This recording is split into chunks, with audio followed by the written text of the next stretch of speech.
귀한 찬양 감사합니다. 하나님의 은혜로 있을 데 없는 자 왜 구속하여 주는지 난 알 수 없도다. 하나님의 은혜로 우리가 구원을 받았고 또 하나님의 은혜로 우리가 살아올 수 있었고 하나님의 은혜로 여기까지 또 올 수가 있었습니다. 또한 하나님의 은혜로 우리 교회가 지난 116년 또 믿음의 역사를 잘 이룰 수 있었습니다. 지난주에 교회 창립 116주년 기념예배와 또 임직식을 은혜 가운데 잘 마칠 수 있었음에 감사를 드립니다. 교회 창립 주일 예배와 또 임직식을 위해서 기도해 주시고 또 여러모로 수고해 주신 우리 모든 성도님들 감사를 드립니다. 이제 교회 창립 116주년이 지나고 이제 우리는 새로운 100년을 준비하며 또 나아가고 있습니다. 앞으로 교회 창립 117주년, 118주년, 119주년, 120주년 이렇게 우리는 앞으로 새로운 100년의 역사를 또 써내려 가게 될 것입니다. 우리가 함께 위로하고 격려하고 또 서로에게 힘이 되어주면서 함께 새로운 100년의 역사를 또 아름답게 이루어 가실 수 있기를 원합니다. 이 설교를 한다는 것, 말씀을 전한다는 것이 항상 두렵고 떨리는 일이지만 특별히 또 힘들 때가 있습니다. 좀 부담이 될 때가 있는데 첫 번째 부담이 될 때는 다른 교회에 가서 이렇게 설교 말씀을 전할 때입니다. 가끔 이렇게 다른 교회에 가서 말씀을 전하게 되면 그게 상당히 부담이 됩니다. 왜냐하면 제가 설교 말씀을 듣는 분들을 알지를 못하기 때문입니다. 그분들이 어떤 삶을 살고 계시는지, 무엇이 관심이고 무엇으로 어려워하시는지, 기도의 제목인 무엇인지, 이제까지 어떤 모습으로 살아오셨는지 그분들의 삶의 내용을 모르는 상태에서 이렇게 말씀을 전한다는 것이 참 어려울 때가 있습니다. 그 다음으로 설교하기 좀 어려울 때는 목사님들 앞에서 설교할 때도 상당히 부담이 됩니다. 제가 이번 가을 시찰회 때 시찰장이 또 두 번째로 돼서 아마 이제 목사님들 앞에서 설교할 기회가 몇 번 있을 것 같은데 선후배 목사님들 앞에 듣고 이렇게 설교하는 것도 상당히 부담이 됩니다. 매일 성경을 보고 연구하고 설교하시는 목사님들 앞에서 어떤 말씀을 전해야 될까 이렇게 어려움이 있습니다. 그런데 설교 말씀 전하면서 제일 부담되는 경우는 바로 가족들 앞에서 설교할 때입니다. 가족과 친지들, 친척분 어르신들 앞에서 설교할 때가 상당히 어렵습니다. 제가 1년에 몇 차례 가족과 친지들 앞에서 설교 말씀을 전할 때가 있습니다.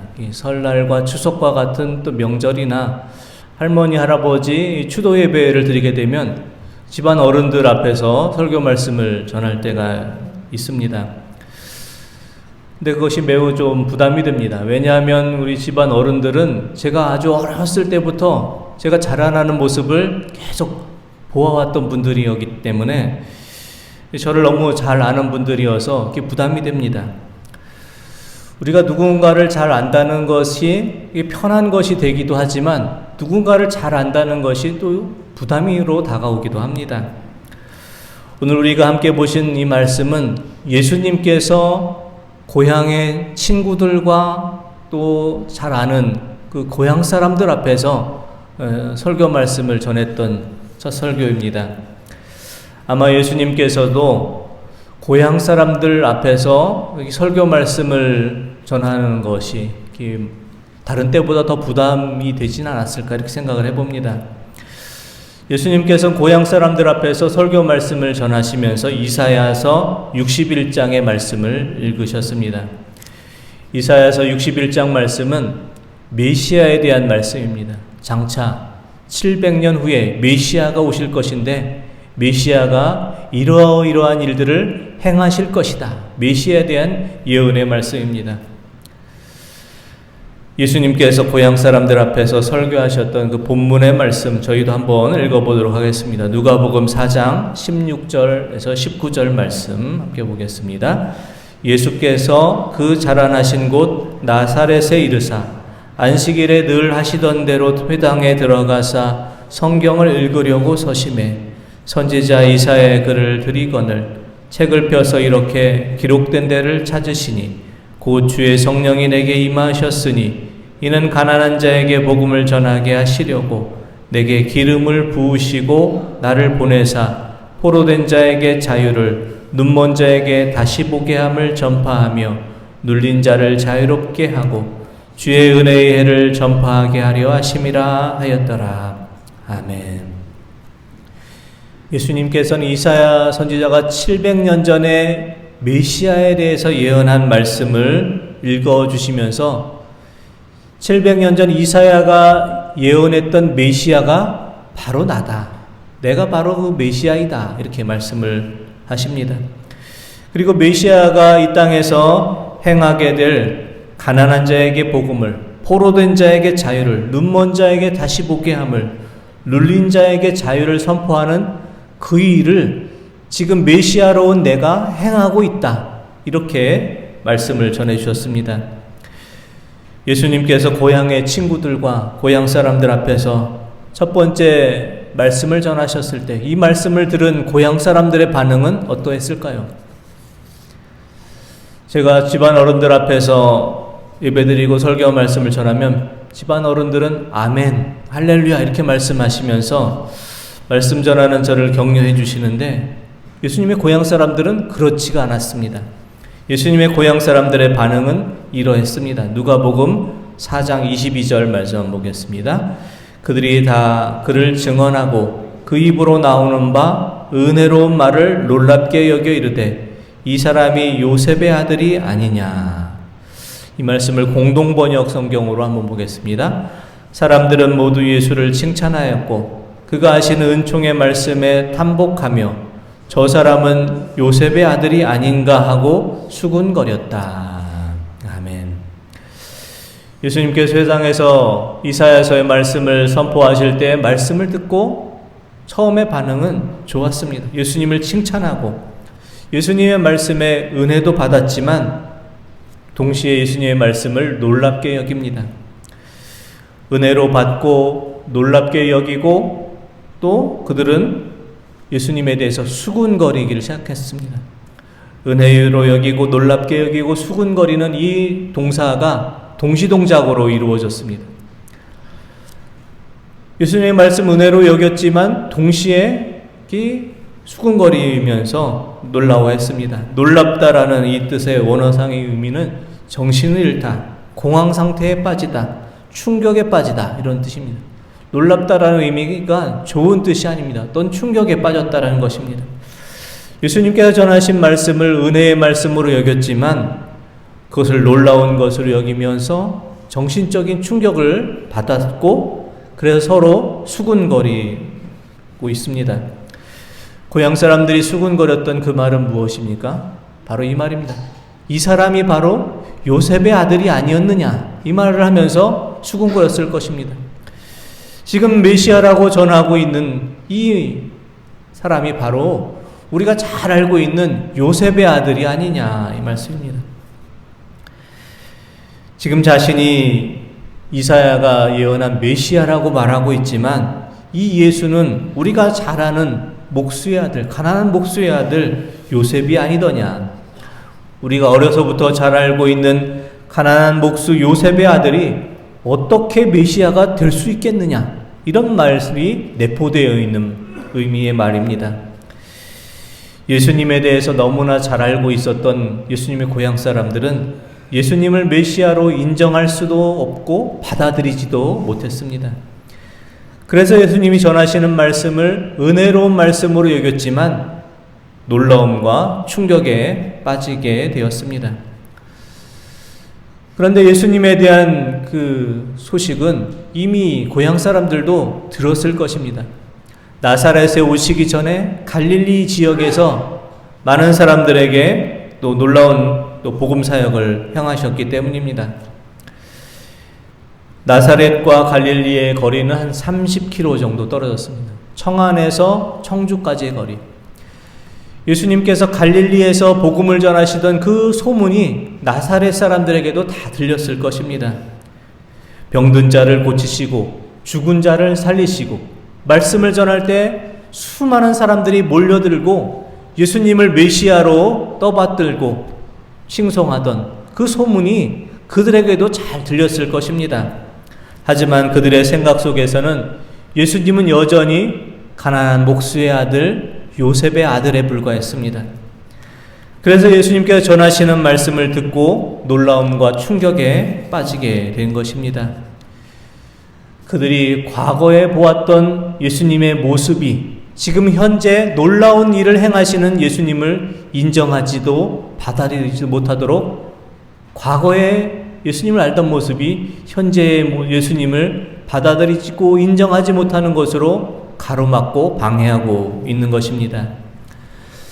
사랑하는 성도 여러분, 우리는 지난주에 창립 116주년 기념 예배를 드렸습니다. 이제 우리는 새롭게 100년을 준비하고 새로운 모습으로 또 100년을 나아가야 합니다. 하지만 우리의 생각과 우리의 계획들이 과거에만 머물러만 있다면 현재 우리가 행해야 될 바를 바라보지 못하고 과거 속에만 계속 머물러 있을 것입니다. 과거에 이것이 좋았는데, 과거에 이것을 했었는데 자꾸 과거 얘기만 하면은 우린 조금 더 앞으로 나아갈 수가 없을 것입니다. 우리의 마음과 생각과 계획들이 어제의 시간 속에만 머물러 있다면 우리는 결코 내일을 향해, 미래를 향해서 나갈 수가 없습니다. 과거의 것들이 우리의 미래를, 우리 앞을 가로막지 않도록 새로운 믿음과 새로운 계획과 새로운 꿈과 비전을 품고 우리가 나아가기를 원합니다. 선입견과 고정관념이라는 말이 있습니다. 선입견과 고정관념이라는 것은 어떤 일을 경험하기도 전에 이미 들은 어떤 이야기들을 통해서 그 사람을 미리 판단했고 어떤 일을 미리 예단해 버리는 것이 선입견과 고정관념입니다.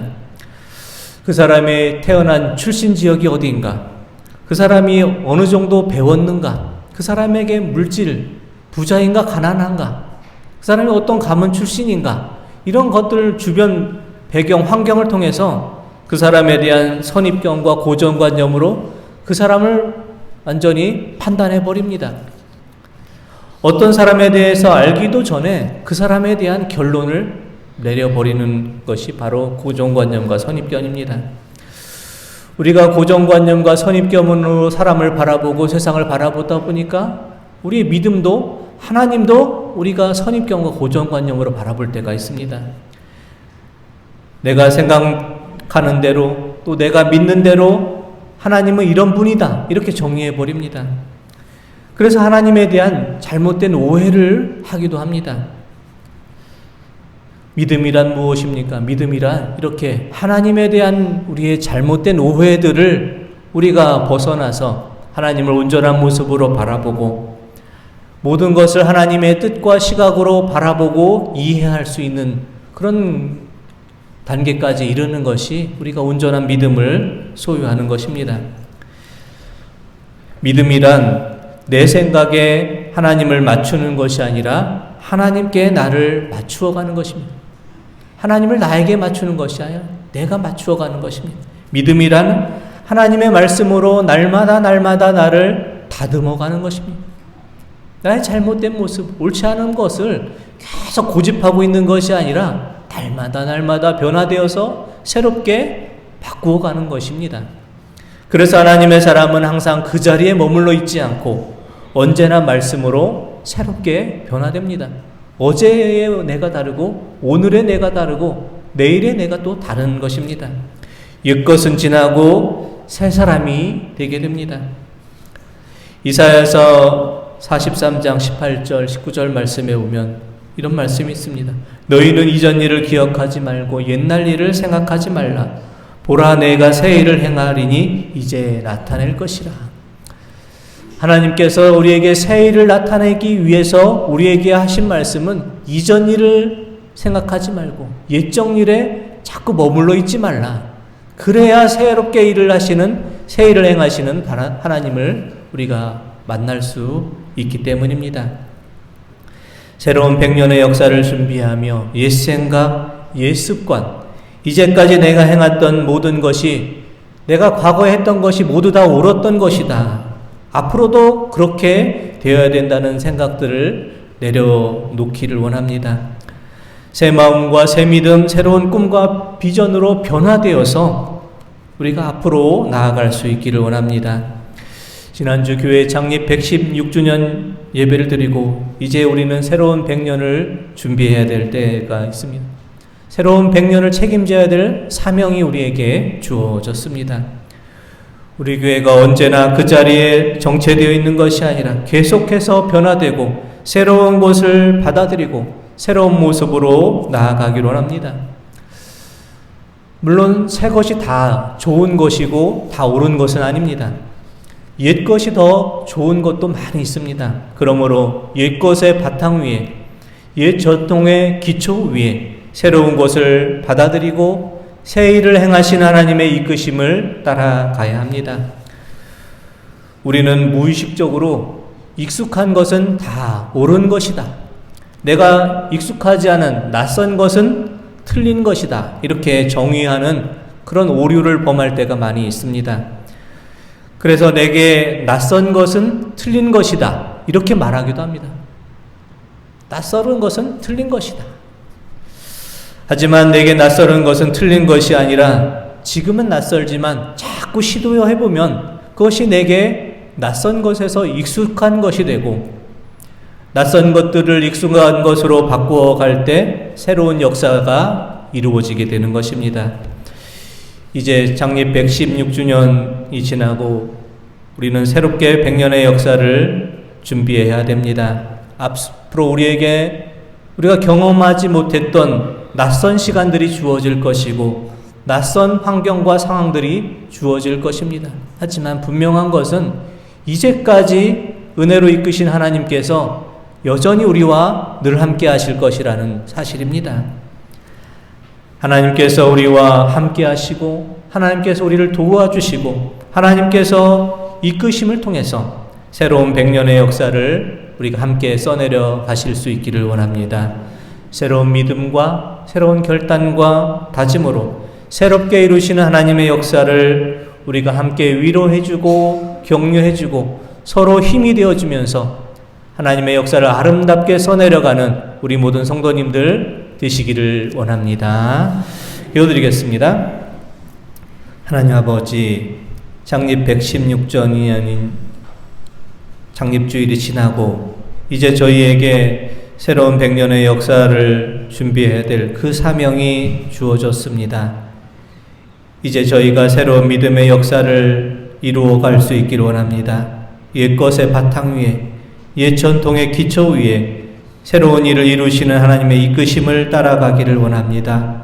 새로운 믿음과 새로운 결단, 새로운 다짐으로 새롭게 이루시는 하나님의 믿음의 역사를 우리가 함께 위로하고 격려하고 서로에게 힘이 되어주며 함께 아름답게 이루어가게 하여 주시옵소서. 예수 그리스도의 이름으로 기도드립니다. 아멘.